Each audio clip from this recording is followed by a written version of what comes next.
Welcome to Living Well Naturally. I'm Dr. Saylor, KST chiropractor and owner of Van Every Family Chiropractic Center, located in Royal Oak, Michigan. My patients, from 3 hours old to 103 years young, all have one thing in common. They want to feel better. Together, we will share and explore a healthier lifestyle to help you be the best you possible. It is my goal to provide you with information, insight, experience, and motivation that will allow you to feel better and put you on the path to living well naturally. People change careers for one of two reasons. They either leave their career or their careers leave them. Sometimes this change is unexpected and sudden, and we are reminded once again to network, educate, and to market ourselves in industries we've never considered before. It's never too late to get started, even while you're employed. Today, we're talking about changing your career path. Joining me are licensed master social worker Liz Talander and author, speaker, and business coach Lara Galloway, both of whom have made career changes. So, welcome, ladies. Hello. Hello. Thanks for having us. Thank you. So tell me a little bit. I know both of you have made some major career changes, right? So Lara, why don't you go first? So my biggest career change was going from a background in PR, working at IBM, having a big corporate career ahead of me with lots of different options for an ambitious person, to deciding to be a stay-at-home mom, and then deciding, because of my priorities of wanting to stay home and raise a family, deciding to start life coaching and finding a way to find a business within that. So that changed a whole lot, and it was working all by myself instead of with all the support resources I used to have at a company like IBM, and it's been really rewarding.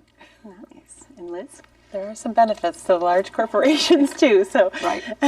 I was in banking for a long time, for 13 years, and just kind of was that career that I fell into and I liked, not because I liked the financial part of it, because I liked the customer part of it. And tapping into that, I moved out of that and went to the Royal Oak Chamber of Commerce for a few years. Again, I liked the people part of it, but what I discovered when I really started to dig deep is that I really liked working with people, but more so I liked seeing people succeed.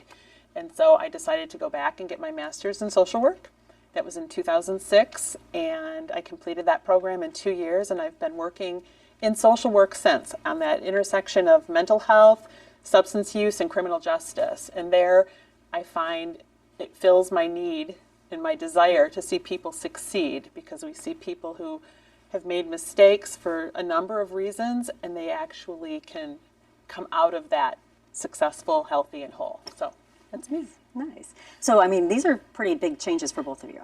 So let's talk maybe about a fear, first of all. Maybe what was one of your fears before you made that decision? I had no idea what I was doing. And one of the top fears that I think everybody I've ever worked with has is that I wasn't good enough. Like, how do you, if you go through the ranks of college and you go through getting experience as you go along through the various jobs you have, you feel like you kind of have earned your props or your rights to be there. But when you break out and decide to make a career change, something you've never done before, one of the most common fears, and it was certainly one I had, was how will I ever convince myself or anybody else that I can do this, and that I'm worth it, and that I'm good at it. So that was a huge obstacle to overcome. What about you, Liz? Security. Okay. It's coming from a family. My mom worked in a state job her whole career, and I worked in a bank where you had every resource and benefit imaginable. And that first step into the chamber was probably a necessary step, but I remember the first time the computers went down and I was like, oh, it's all me now. There's nobody to call that does this. And it's losing that security blanket. But I will say my motivation to change and to do something that was fulfilling was my mom, who didn't always love her career. And she worked there for a long time. And when she said, Elizabeth, I'm not so sure that you should do this, that was my, okay, I need to do this, because I knew I needed to take that step out. You work too many years of your life to not be happy with what you're doing. And I see that a lot with patients, especially women. Men tend to stay in the same career and not really talk about if they're happy or not, where as women, if we're not fulfilled, like especially to me, like if your soul's not fulfilled, I love going to work. I love what I do. I enjoy going to work every day. And I see a lot of people that don't love it. And I know like you coach a lot of life-changing Well, you're kind of hitting on, to me, what is the major intersection, which is, what does it mean to be, you were saying fulfilled or happy? I think for women, when we define success, it includes that feeling of being fulfilled or happy. oftentimes I find that the people I know, my friends, family, colleagues, the clients that I work with, they never really thought about including their happiness and a sense of fulfillment in their job goals or in their definition of success. And I know that we were talking a little bit off camera about how you thought about how you wanted to feel and what it would take for you to feel successful in various ways. And that's one of the things I do with my clients all the time, because, you know, what does success mean to you? If it means having $1 million in the bank, great, awesome. If it means, you know, if you have $1 million in the bank and you're still not happy or fulfilled, or you don't have great relationships, or you don't ever get to say, you know, spend time with people you care about, are you successful by your own terms? I don't know. So that's one of the biggest, you know, things that I think is another fear, is people fear, can they be successful when they change careers? Is there happiness, and is there financial stability and various other priorities at the end of that rainbow? Right. Liz, you shared your list that you made in 2006 with us earlier. So, you know, maybe share one of those things that was on the list. What were you looking for before you made that decision? Well, coming out of banking, where I was there from 9 to 5 every single day, and I had to wear nylons. Yes. Those things did not agree with me. The big thing for me is I wanted flexibility. When you're in the corporate lifestyle, and like I said, there are a lot of benefits to that, people and camaraderie and security, but it's so confined to that 9 to 5 or 9 to 6 or 9 to 7, or the day gets longer, but you don't have a lot of flexibility. And on my list, I said, I want a schedule that can adapt to my needs and my desires. And that isn't always 9 to 5. Sometimes I do work 9 to 5, but oftentimes I don't. So that's what was appealing to me. And I know when you made changes, you did not have a family, you did not have children. And so Right. I know that's a little different too, because you have children and you have children and I have children. And that kind of, we look at things that we do now, like what I did for my practice when I first opened is nowhere what I do now 17 years later, because I have children. Yes. And so I do like to be home at a certain time, or I like to take a day off. And, you know, right now it's summer and Thursdays are our special days with my kids. So, you know, flexibility. And I'm my own boss, so I get to make my hours, which helps. Yes, which I'm so glad. I was looking at the date of that. I was so glad that I made that change before I had the kids. And I still worked even full-time when I had the kids. So it kind of has all worked in reverse order, but perfectly for me. Awesome. So we recently visited the Office Coffee Shop in Royal Oak. It's a business hub for professionals who like an energetic work environment, and they need access to business equipment, services, and space. Let's see what its CEO, Michael Keith, has to say.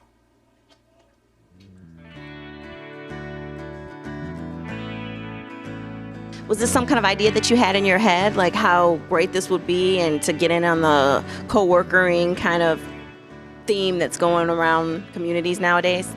You know, my background's actually mechanical engineering, so I was a engineering consultant for 11 years, and I ran an office in Michigan, Ohio, and Baltimore. So I found myself working out of coffee shops a lot. And then as I started working from home myself for the last 3 years, it becomes a little bit isolated.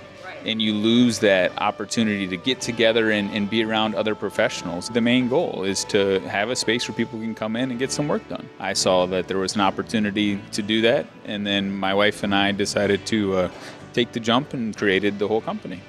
And I've found that there are a lot of people that are transitioning to different jobs. A lot of it's about networking and having a good resume, having an online profile, and being able to, you know, go get the educational credits, and then taking that education and moving it into the social world of your background to show people of what you have for your capabilities. It's always a scary choice, you know, to jump out and do something on your own. My way of handling it is to have some cornerstones, right? So you can't get the same job for 40 years as much. I actually also work 2 other jobs doing engineering work still, and also training. And was this kind of your dream to bring something into the Royal Oak community? I don't know if I would call it a set dream. I've always been motivated to want to start something up myself. This dream evolved, and I think it's going to continue to evolve.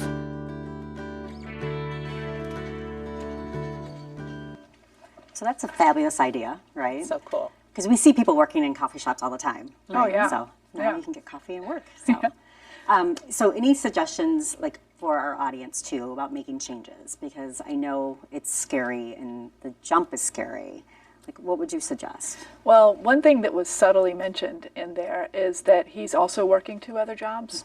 And I would say this is one of the things that I'm really passionate about with my clients is I'm not going to ask you to, go crazy and risk everything you have for this idea or dream that you want to figure out.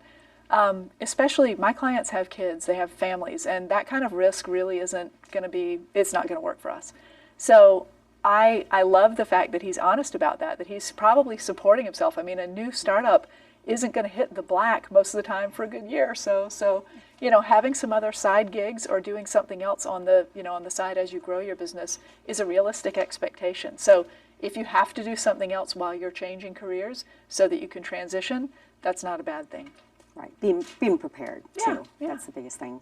What about you, Liz? I would say similar to that, planning and prioritizing. So when I left the Chamber of Commerce and went back to get my degree, I was going to school full time. So I went from being a full-time employee and provider into our 2-adult household to us relying on one income. So we went to probably slightly less than half of what we were earning.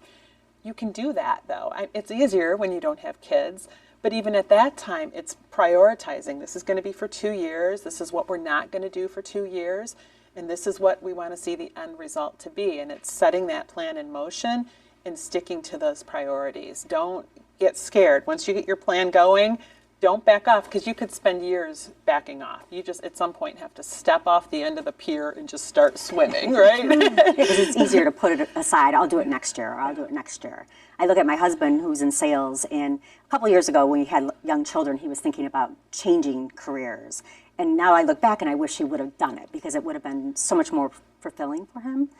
But at the time, it's really scary, to think, okay, what would we do? We have children. How are we going to manage this? Yes. So yeah, it's a bit jumping, because what do you have but time sometimes? Yeah. Well, the other thing that you said too, the priorities, if you've got some clarity that there's a goal, and you know that maybe you have to sacrifice and it's going to be a little crazy for a couple of years. You're going to be working at night, you're going to school at night or whatever, and it's going to be tough. You're making progress if you've got a clear goal and you're actually taking action to get there. It's when people don't really clearly articulate what is that end goal that they want, and they don't ever really get clear that they're making progress or not, that they so often give up. Right. Making a checklist, or making a list, right? A list, right. Yes, perfect. So right now we have to take a break, so we'll be right back after this message.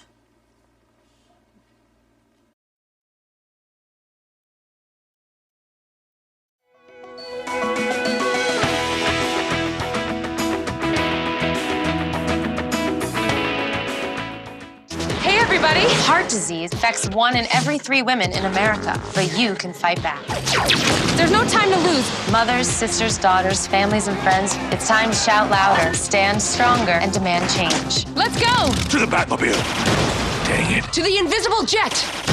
Dang it. Together, we can put an end to heart disease. It's time to go red for women. I could use your help. Yeah! Learn more from the American Heart Association at www.goredforwomen.org. Hart, what's going on? I'm leaving. Why? What did I do? Not enough. The pressure's too much. I quit. I get it. I can do better. Just please Don't leave. Don't let your heart quit on you. Get your uncontrolled high blood pressure to a healthy range before it's too late.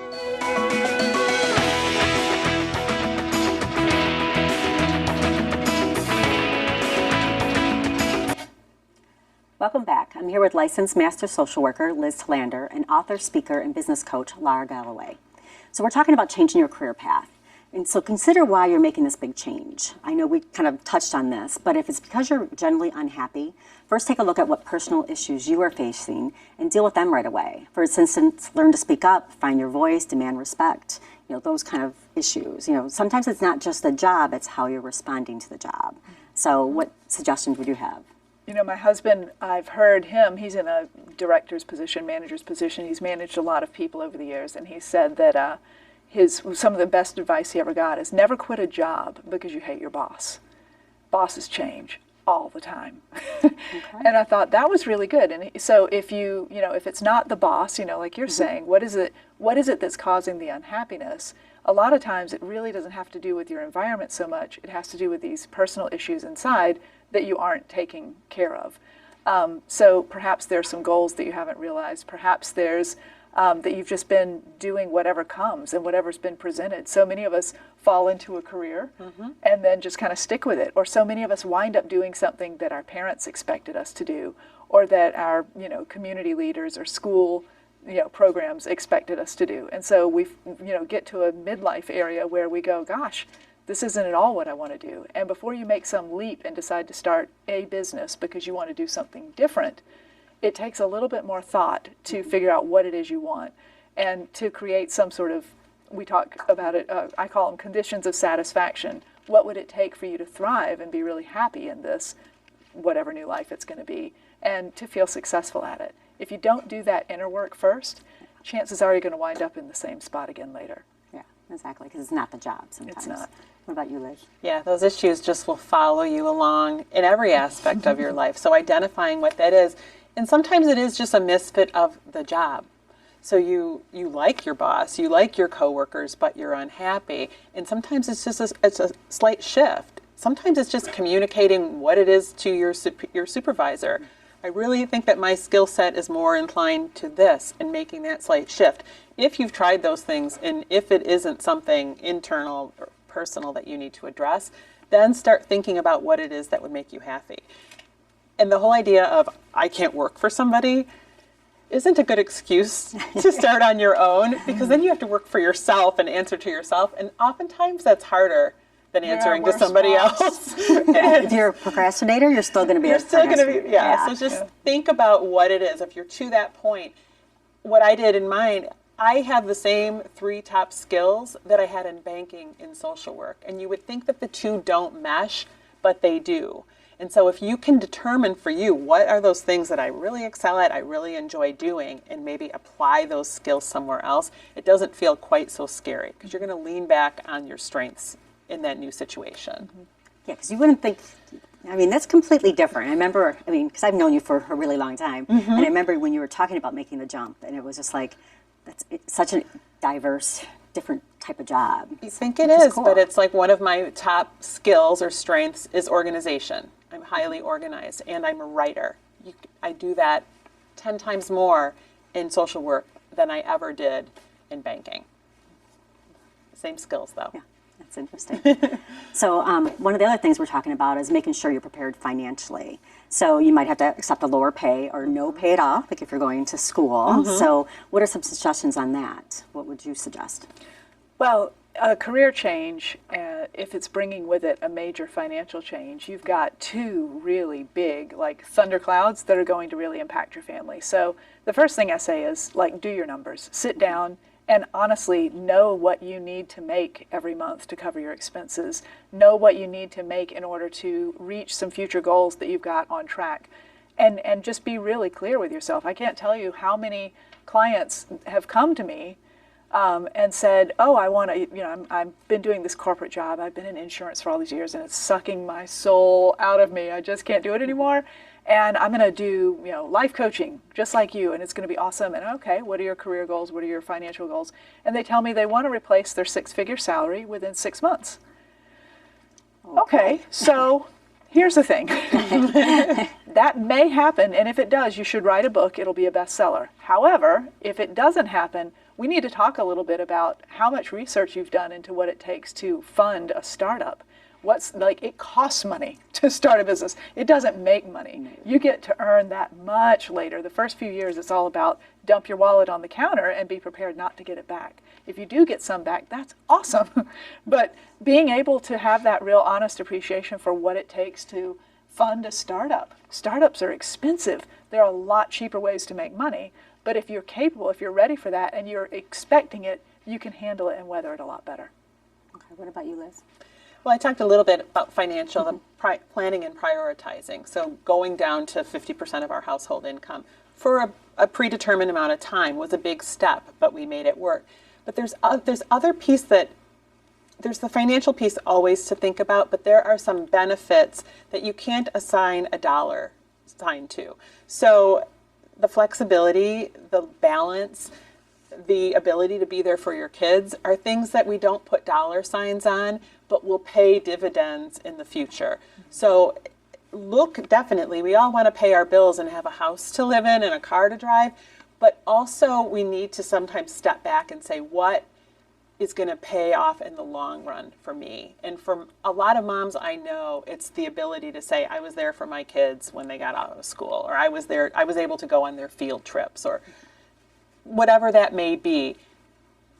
Include that in the equation, in addition to paying your mortgage. But it's also very sensible to plan ahead and know exactly what you wouldn't be. Like, I like how you said it. It's like, you knew it was going to be for 2 years. Like, okay, what can we do and what can we cut back in 2 years? Like, we follow Dave Ramsey, and it's definitely like, you know, you pay for cash, and there's no such thing as a good student loan. You know, it's still a student loan. And like the default rate right now on student loans is like crazy. And so people aren't thinking about it. I see it a lot with massage therapists. It sounds kind of, but the massage schools sell this big dream, and they think like, oh, look, I can make so much an hour, but they don't sell the reality.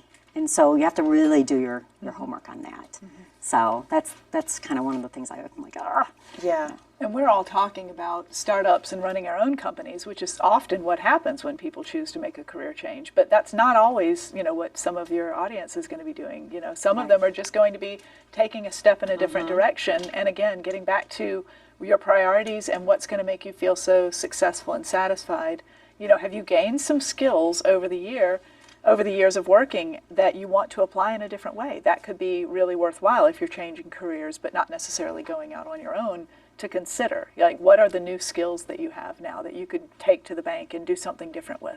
Well, there's a lot of things. Like for me, like I listen in my car every morning to different tapes and different things that I want to learn more. So I'm always learning and always educating myself and reading books, because I know you have a fabulous book, and, you know, educating yourself more internally too, to see like what you want to do. Because I know you're a huge reader too. Yeah, what taps into you, what makes your soul sing, and gets your juices flowing a little bit. And if you can incorporate that in small ways at first, even if this is scary stuff for you, just start doing it in small ways. Okay. So now let's head back to the office coffee shop and watch this short video and think about following your own dreams.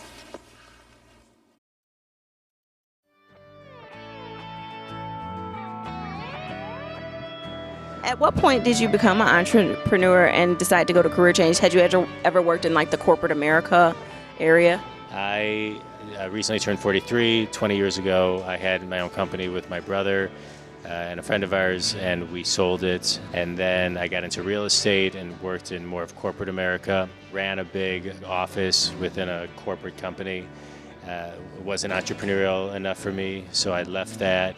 Went and worked with another company, helped restructure them, and then I just realized I want to restructure companies and help companies grow on my own. I've been wanting to do what I'm doing right now for 20 years, but I didn't feel like I had the track record I do now. And you just gotta enjoy it and take the leap. And if it's something that you're passionate about and it's alignment with your beliefs, then all good things will come.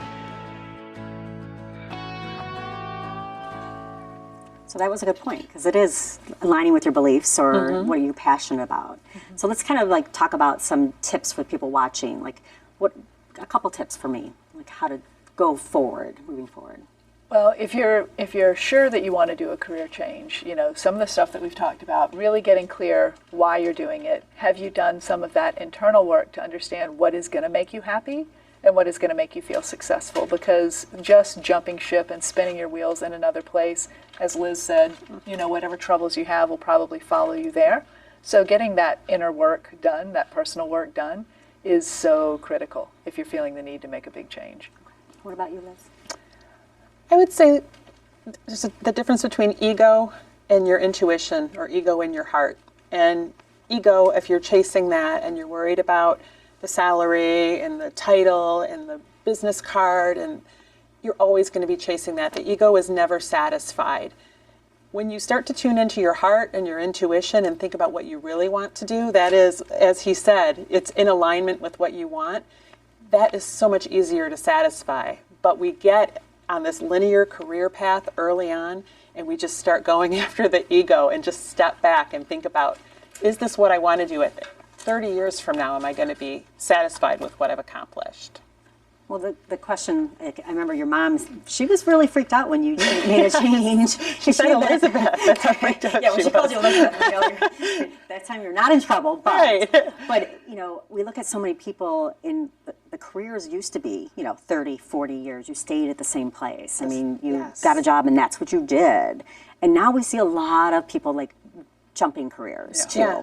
And I know because so many people are searching. I think we always are searching, but what else would you say? Well, I liked what John, I think, in the video said. It's not this linear line anymore. And we did that. There were fewer opportunities. The world wasn't so accessible. So you got in this job and you plunked away for 30 years and you got a pension, which you don't normally get anymore. And there was this reward at the end. Now you are much more able to move about. And I think that that has to be okay. And it has to feel okay to do that. It's not what we grew up seeing, but it works today. Okay, wonderful. So I'd like to thank my guests for joining me today. I hope that we've been able to inspire you with new ideas and some suggestions. I encourage you to do some research. Whether you find information on the internet or at your local bookstore, it's worth your time. My goal in this show is to provide you with information, insight, experience, and motivation that allow you to feel better and put you on the path to living well naturally. I'm Dr. Saylor. Thank you for watching.